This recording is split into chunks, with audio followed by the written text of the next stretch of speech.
Hello students, आज हम करेंगे पार्ट 2 जिसका नाम है 3 सवाल।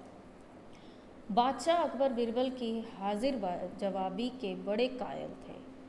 उनकी इस बात से दरबार के अन्य मंत्री मन ही मन बीरबल से ईर्ष्या करते थे।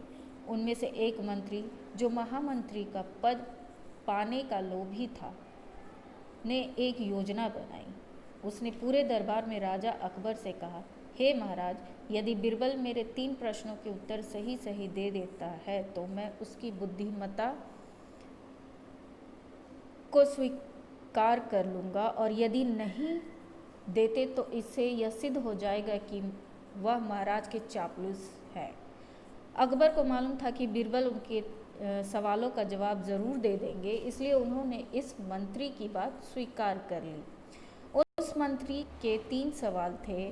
पहला, आकाश में कितने तारे हैं? दूसरा, धरती का केंद्र कहाँ है? सारे संसार में कितनी स्त्रियां व कितने पुरुष हैं? अकबर ने फौरन बीरबल से इन सवालों के जवाब देने के लिए कहा और यह शर्त रखी कि यदि वे सवालों के जवाब नहीं जानते हैं तो मुख्य सलाहकार का पद छोड़ने के लिए तैयार रहे।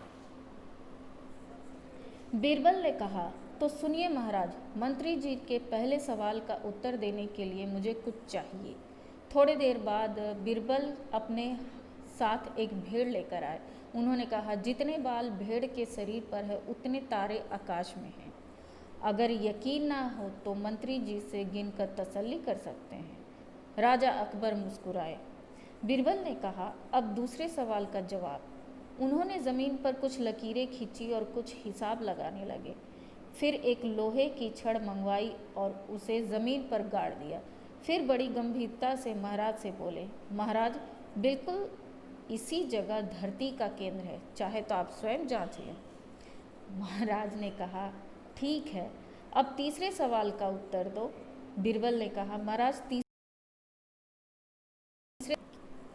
क्योंकि इस दुनिया में कुछ लोग न तो स्त्री की श्रेणी में आते हैं न ही पुरुष की श्रेणी में। इनमें से कुछ लोग तो हमारे दरबार में ही उपस्थित हैं, जैसे कि हमारे मंत्री जी। महाराज, यदि आप इन्हें मौत के घाट उतरवा दें तो स्त्री पुरुष की सही संख्या बता सकता हूँ। अब मंत्री जी के सवालों का जवाब छोड़कर थर थर काँपने लगे और महाराज से बोले, बस बस महाराज, मुझे मेरे सवालों का जवाब मिल गया है। मैं बीरबल की बुद्धिमानी को मान गया हूँ।